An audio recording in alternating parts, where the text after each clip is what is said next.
Hello दोस्तों, alpha stock में आप सभी का हार्दिक स्वागत है। आज हम जानेंगे कि किसी भी स्टॉक को खरीदने से पहले उसका फंडामेंटल एनालिसिस किस तरह से किया जाता है। एनालिसिस टू टाइप से होते हैं।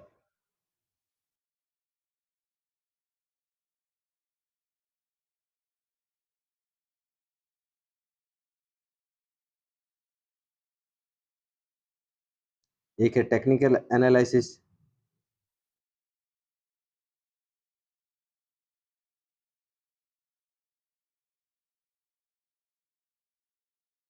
और दूसरा है फंडामेंटल एनालिसिस।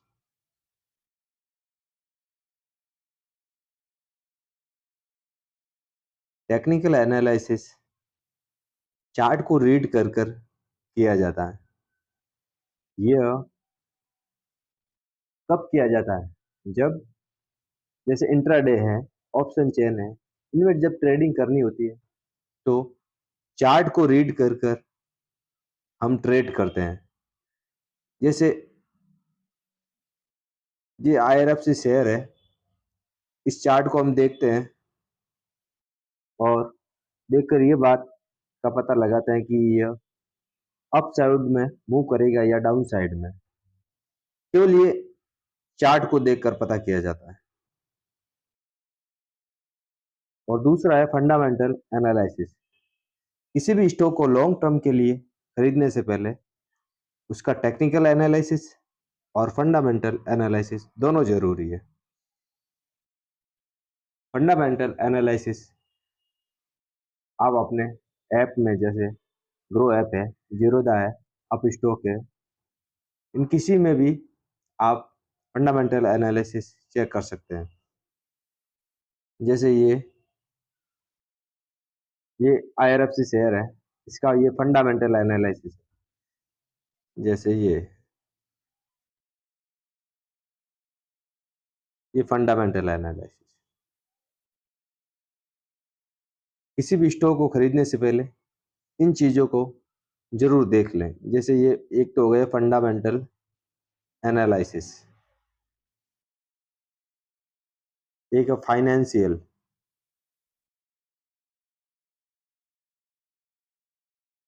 इसकी बैलेंस शीट वगैरह वगैरह, और share holder pattern, share holding pattern,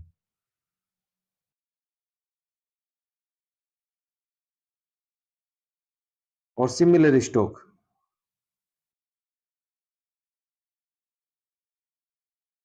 मतलब जैसे फाइनेंस करने वाले, जैसे IRFC है, उसके जैसे के जैसे जैसे कोई और भी है फाइनेंस करने वाली कंपनी, उन दोनों का कंपैरिजन चेक कर लीजिए। ठीक है, जैसे अब यही IRFC शेयर है, इसका फंडामेंटल एनालिसिस चेक करेंगे हम। सबसे पहले नंबर पर है इसका मार्केट कैप। इसका मतलब ये हुआ ये कंपनी कितनी बड़ी है। जितना ज्यादा मार्केट कैप होगा उतना ज्यादा सही होगा, वो मतलब वो कंपनी ज्यादा सही होगी। इसका वैल्यू जितना सही होगा, जितना बड़ा होगा, ये इसकी वैल्यू है 1,80,019 करोड़ रुपए। ये होगा इसका मार्केट कैप। मतलब आज हमें इस कंपनी को खरीदना पड़े तो हमें ये इतनी रकम उसको देनी पड़ेगी। ठीक है, अब दूसरे नंबर पर हो गया ROE, रिटर्न ऑन इक्विटी। ये हो गया ROE, ये हो गया रिटर्न ऑन इक्विटी। इसका मतलब ये हुआ ये कंपनी इतना रिटर्न दे रही है, ये जितना ज्यादा है उतना सही है। ये ऑलमोस्ट 25%, 20 या 25% के आसपास हो तो ये कंपनी अच्छी है। मतलब उस कंपनी में पैसे लगाए जा सकते हैं।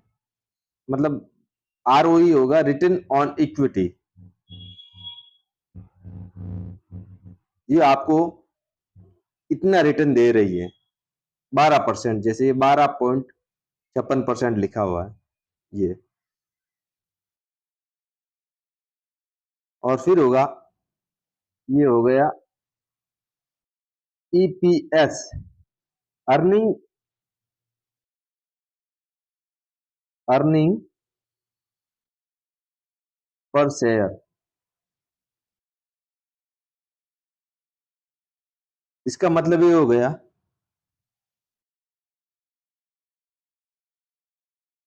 अगर हमारे पास इसका एक शेयर है तो ये हमें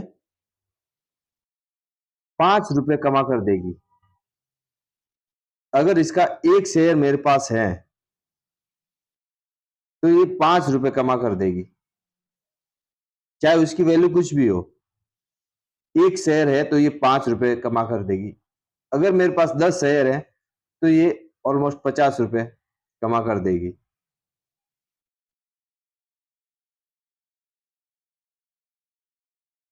और उसके बाद है पीई रेशियो।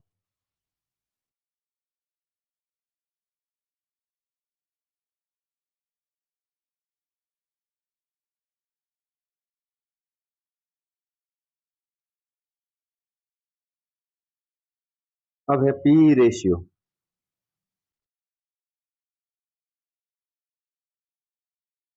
पीई रेशियो, इसका मतलब होता है प्राइस अर्निंग रेशियो। मतलब ये ज्यादा हो गया, इसको थोड़ा साफ करके देते हैं। प्राइस अर्निंग रेशियो, इसका ये बहुत मायने रखता है। किसी भी स्टॉक को खरीदने से पहले इसका सही से चेक करना बहुत जरूरी है। ये बहुत इंपॉर्टेंस रखता है। जैसे इसका ये मतलब हो गया, 1 रुपए कमाने के लिए इसमें हमें इतना इन्वेस्ट करना होगा। ये ये जैसे पी रेशियो है, मतलब IRFC शेयर को 1 रुपए अगर कमाना होगा तो उसके लिए अपने को 27.55 रुपए लगाने पड़ेंगे। 1 रुपए कमाने के लिए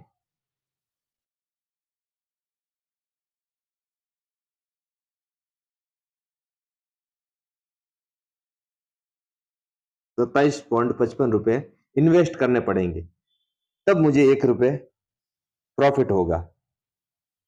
जैसे राम है, एक है श्याम।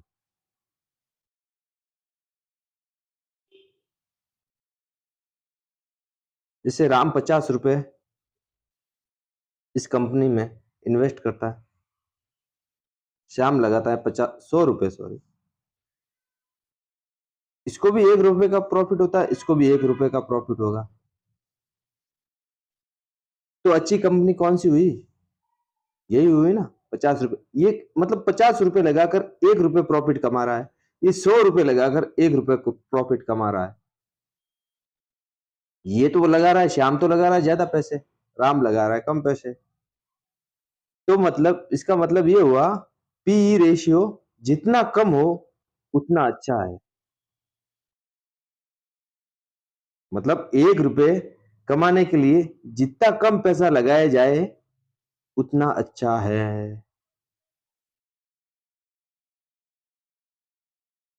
इसी के मुकाबले ये है industry P ratio. Industry P मतलब इसी सेक्टर की दूसरी कंपनियां, मतलब इसी सेक्टर की दूसरी कंपनियां जो 1 रुपए कमाने के लिए 24.40 रुपए लगाने पड़ रहे हैं, और IRFC में कितने 27.55 रुपए लगाने पड़ रहे हैं।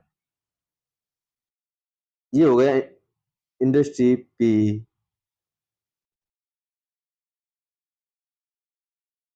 अब हो गया डिविडेंड। डिविडेंड कंपनी का जो प्रॉफिट है,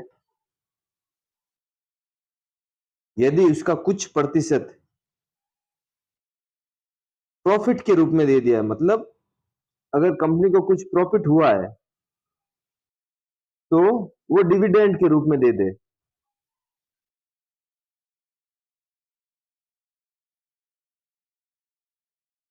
मतलब ये हुआ कोई कंपनी अच्छा कमा रही है तभी वो डिविडेंड देगी।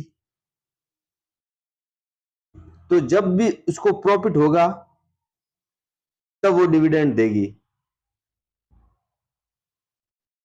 ये 1% दे रही है। अगर ये 100 रुपए कमा रही है तो 1 रुपए डिविडेंड दे रही है। 1000 रुपए कमा रही है तो 10 रुपए दे रही है।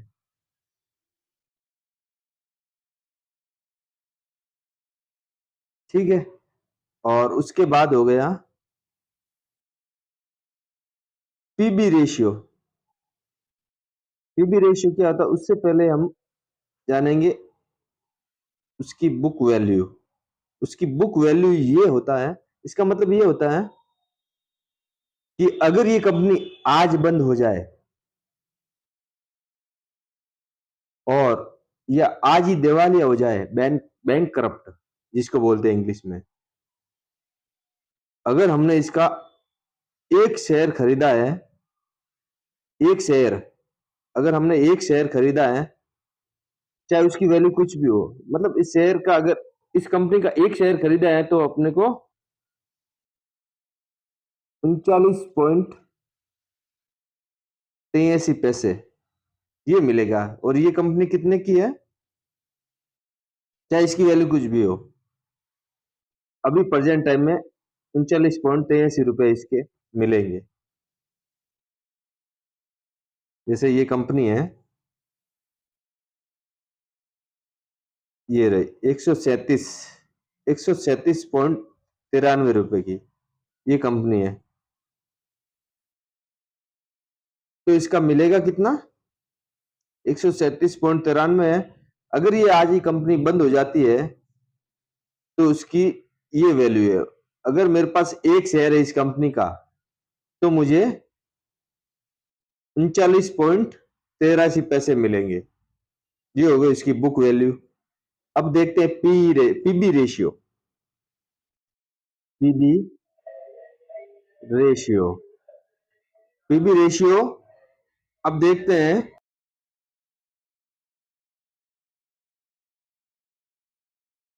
PB ratio. इसका फॉर्मूला ये होता है प्राइस ऑब्लिक बुक वैल्यू। मतलब इस कंपनी की प्राइस मान लो 140 रुपए है और इसकी बुक वैल्यू कितनी है, ये समझ लो आप 40 रुपए। ये 40 रुपए ना, ऑलमोस्ट 40 रुपए। और इस कंपनी की प्राइस ये है, तो ये हो गया,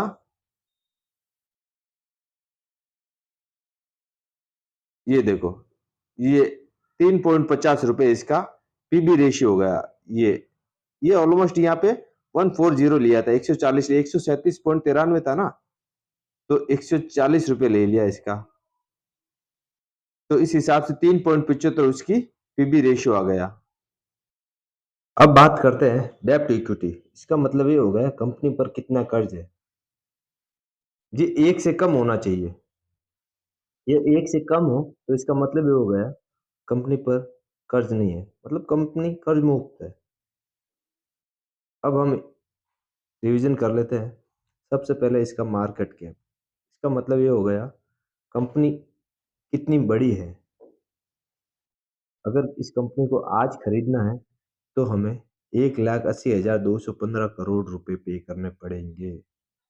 उसके बाद हो गया ROE, रिटर्न ऑन इक्विटी। ये मतलब कंपनी इतना कमा कर दे रही है, 100 रुपए पर 12.56 रुपए कमा कर दे रही है, ये प्रतिशत में हो गया।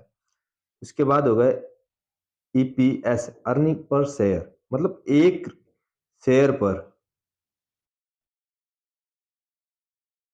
ये 5 रुपए कमा कर दे रही है। डिविडेंड, डिविडेंड हो गया कि company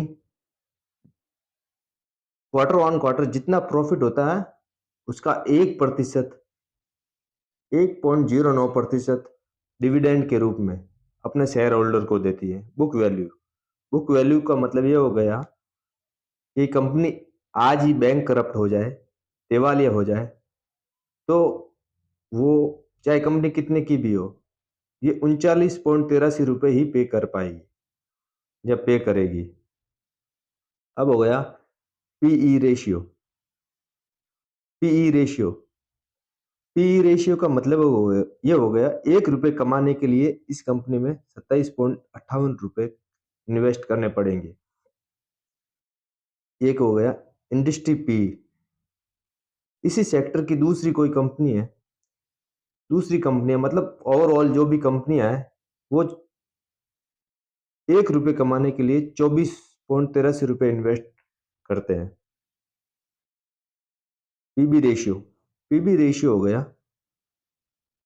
price oblique book value.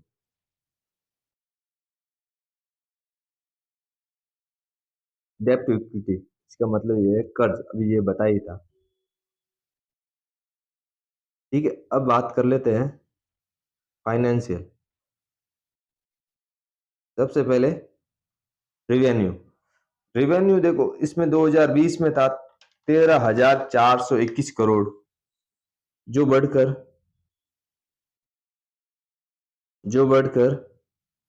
15,721 15,771 crore हो गया 2021 में।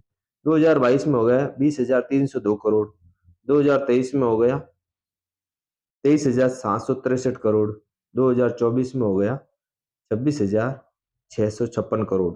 इस साल ऑन साल बढ़ते ही जा रहा है, ईयर ऑन ईयर ग्रोथ देखो। मतलब इसने कंपनी ने इतना जमा किया है, जनरेट किया है, इतने रुपए जनरेट किए हैं साल दर साल। अब बात करते हैं प्रॉफिट। प्रॉफिट, कंपनी अपना जो भी क्वार्टर ऑन क्वार्टर या ईयर ऑन ईयर जो भी प्रॉफिट कमा रही है अपने खर्चे को काट कर, तो वो प्रॉफिट हो गया। 2020 से 21 में 3,152 करोड़ से 4,416 करोड़ रुपए हो गए। उसके बाद 2022 में 6,090 करोड़ हो गए। उसके बाद 6167 करोड़ हो गए 23 में, और 24 में हो गए 6,412 करोड़। मतलब इसका प्रॉफिट भी बढ़ता जा रहा है, पिछले 3 साल में करीब करीब इसकी इसी रेंज में घूम रहा है। उसके बाद हो गया नेटवर्थ। नेटवर्थ का मतलब हो गया कंपनी ग्रोथ पर कितना इन्वेस्ट कर रही है, अपने फ्यूचर प्लान को लेकर कितना इन्वेस्ट कर रही है।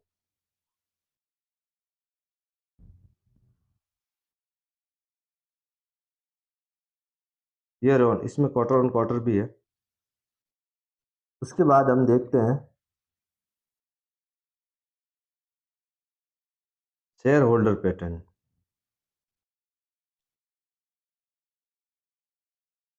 शेयर होल्डर पैटर्न,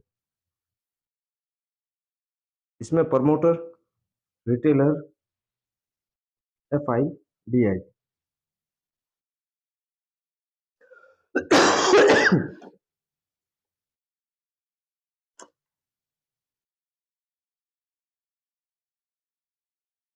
प्रमोटर की संख्या जितनी ज्यादा हो, एफ आई और डी आई, इनकी संख्या जितनी ज्यादा हो वो कंपनी अच्छी है। लास्ट में हम देखते हैं कि शेयर खरीदने से पहले उस सेक्टर का फ्यूचर में कितना ग्रोथ है, ये हमें जरूर चेक कर लेना चाहिए। जैसे फ्यूचर को देखते हुए ईवी सेक्टर, मतलब ईवी रिलेटेड जो बाइक है, मोटर कार है, रेलवे है, रिन्यूएबल एनर्जी है, पावर सेक्टर है, पावर सेक्टर, इनमें ग्रोथ की संभावना बहुत ज़्यादा है, तो उस सेक्टर को भी हमें देख लेना चाहिए। ठीक है दोस्तों, फिर मिलते हैं अल्फा स्टॉक के अगले वीडियो।